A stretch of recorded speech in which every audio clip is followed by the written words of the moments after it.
साहब श्री हरिनानंद की धरती सिवान से आपका स्वागत।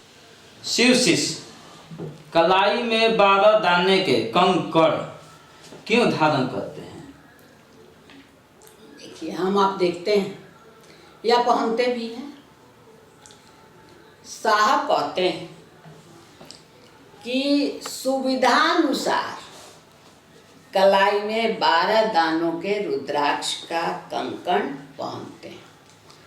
यहाँ थोड़ा हमको सुविधानुसार शब्द पर ध्यान देना है। जैसे पेशे से कोई डॉक्टर है और उसका पेशा ऐसा है, उसको ग्लोव्स लगाने पड़ते हैं, तो वो कैसे पहन सकता है कंकण? या कोई ऐसी नौकरी करता है जहाँ पर ये सब मनाही करते हैं लोग पहनने के लिए, तो इसीलिए साहब लिखते हैं कि सुविधानुसार, यानी आप अपनी सुविधा से आसानी से यदि इसको पहन सकते हैं तो अवश्य पहनिए। और ये 12 की संख्या क्या है? 12 की संख्या के बारे में साहब कहते हैं 12 सूर्य। सूर्य के 12 नाम होते हैं। अलग अलग महीने में अलग अलग उनका ताप होता है, उस ताप के अनुसार उनके 12 नाम हैं।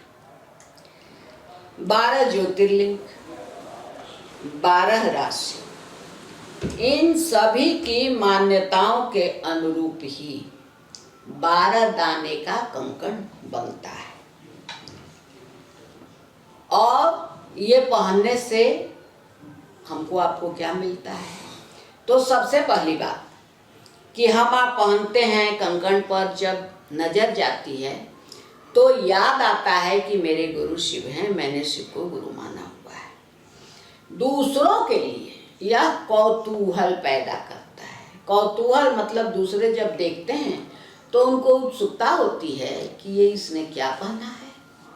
पूछते भी हैं लोग कि ये आपने क्या पहना है, या जो जानते हैं कि शिव शिष्य पहनते हैं वो ऐसा कहते हैं कि क्या आप भी शिव को गुरु माने हैं क्या?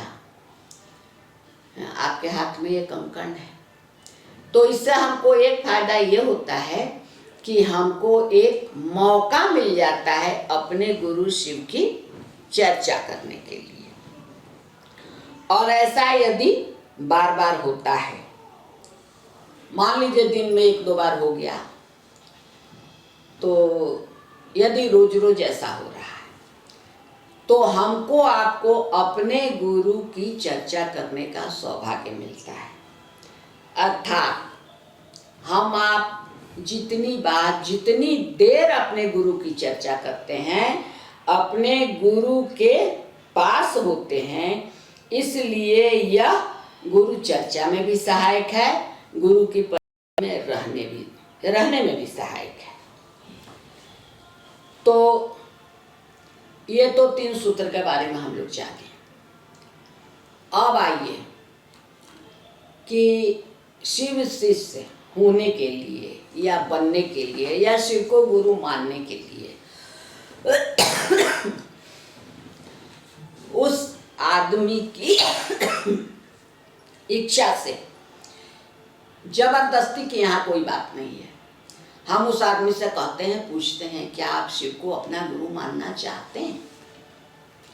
यदि वो अपनी सहमति देता है तो उसकी सहमति के उपरांत उसके गुरु मानने की सूचना अंतरिक्ष को देते हैं। अंतरिक्ष यानी शून्य को, आकाश को ये सूचना देते हैं कि फलाने फलाने आदमी ने शिव को गुरु माना है। और फिर हम जागा जागा महादेव का उद्घोष करते हैं। यह जो उद्घोष करते हैं, वायुमंडल में ध्वनि के संप्रेषण और भाव संपन्न प्रत्यक्ष अप्रत्यक्ष जीवात्माओं को सूचित करने के विज्ञान पर आधारित है। इसको ऐसे समझते हैं जैसे हम आप तो शरीर में हैं, दिख रहे हैं, लेकिन बहुत ऐसी जीवात्माएं हैं जो सूक्ष्म शरीरी हैं, और वो हमको आपको दिखाई नहीं देती। लेकिन हम आप जब शून्य में यानी आकाश में ये सूचना देते हैं कि फला आदमी ने शिव को गुरु माना है और जागा जागा महादेव कहते हैं, तो इसका विज्ञान ये है कि उन सूक्ष्म शरीरी आत्माओं को जो हमें दिख नहीं रहे हैं, उन लोगों को भी यह सूचना दी जाती है कि इसने आज से शिव को गुरु माना।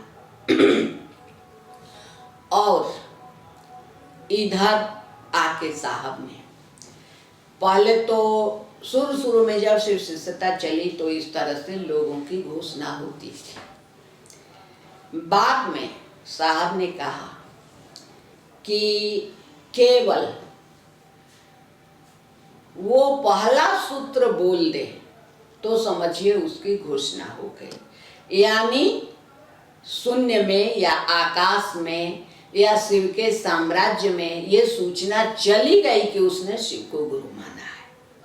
उसके बाद ऐसा भी दिन आया जब लोग पहला सूत्र भी बोलने को तैयार नहीं होते थे। तो बहुत लोगों ने साहब के पास जाके कहा कि साहब आप तो कहते हैं कि केवल दया मान ले, पहला सूत्र बोलवा देना तो वो शिव का शिष्य बनने के लायक हो जाएगा, अर्थात शिव को गुरु मानना हो जाएगा उसकी तरफ से, तो केवल पहला सूत्र बोल दे। लेकिन ऐसा भी समय आया कि पहला सूत्र बोलने को भी कोई तैयार नहीं होता था। फिर ये बात साहब के पास पहुंची तो साहब ने कहा कि कोई बात नहीं, कोई नहीं मान रहा है, पहला सूत्र भी बोलने को तैयार नहीं है, तो आप केवल इतना कह के चल दीजिएगा कि देखिए ठीक है आप न मान रहे हैं कोई बात नहीं, लेकिन आप जब किसी संकट मुसीबत में फंसिएगा तो नमः शिवाय करके देखिएगा। तो ये साहब की कही हुई बात है, इसलिए ये खाली तो जाएगी नहीं। वो आदमी जब भी संकट मुसीबत में पड़ेगा उसको याद आएगा ही आएगा कि किसी ने मुझसे कहा था कि संकट में पड़िएगा तो नमः शिवाय करिएगा। और चूंकि साहेब की कही हुई बात है उसको याद आएगी ही आएगी, किसी संकट में पड़ेगा वो नमः शिवाय करना शुरू करेगा, उससे उसको राहत मिलेगी, तो उसका मन शिव गुरु की तरफ चलेगा। धीरे धीरे उसको विश्वास होने लगेगा कि ये तो बड़े दयालु गुरु हैं, और फिर और लोगों से इस बारे में वो अधिक जानकारी जुटाने की कोशिश करेगा कि मैंने तो केवल नमः शिवाय किया है तो मेरे साथ ऐसा ऐसा हो रहा है, और इसमें क्या करना है भाई साहब बताइए, और क्या करना है दीदी बताइए। और उसके बाद अब आते हैं कि परंपरागत जो हम लोग शिव की पूजा करते आए हैं, इसके बारे में भी साहब ने लिखा है। परंपरागत पूजा यानी परंपरा से पीढ़ी से जो शिव की पूजा होती आई है, ये शिव शिष्यता उस पूजा से अलग है।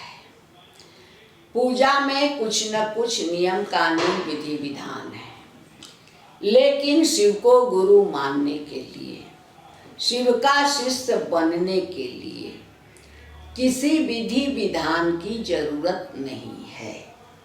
बस केवल अपने मन में यह संकल्प लेना है कि शिव मेरे गुरु हैं और मैं शिव का शिष्य हूँ। रही बात खान पान की, बहुत लोग कहते हैं कि शिव को गुरु माने हैं तो हम ये कैसे खा सकते हैं, वो कैसे खा सकते हैं। ऐसी कोई यहाँ वंचना, ऐसी कोई रोक नहीं है, क्योंकि शिव के बारे में कुरान कहते हैं जगत गुरु, और जब वो जगत गुरु हैं तो जगत गुरु जगत में तो हर तरह के प्राणी हैं, हर कुछ खाने वाले हैं, भले आदमी भी हैं बुरे आदमी भी हैं, और वो जगत गुरु हैं तो वो कैसे कह सकते हैं कि नहीं तुम बुरे हो, तुम नॉनवेज खाते हो, मैं तुमको अपना मैं अपना शिष्य नहीं बनाऊंगा। यदि वो ऐसा कहते हैं तो वो जगत गुरु नहीं है, लेकिन वो जगत गुरु हैं ऐसा उल्लेख है तो वो नहीं कह सकते हैं, इसलिए इसमें खान पान की कोई वर्जना नहीं है, कोई रोक टोक नहीं है। आपको जो मन है खाइए, केवल बार बार दोहराइए कि हे शिव आप मेरे गुरु हैं। लोगों से इसके बारे में बताइए, अपने गुरु को प्रणाम करने की कोशिश करिए। एक दिन आप शिव के शिष्य हो जाएंगे।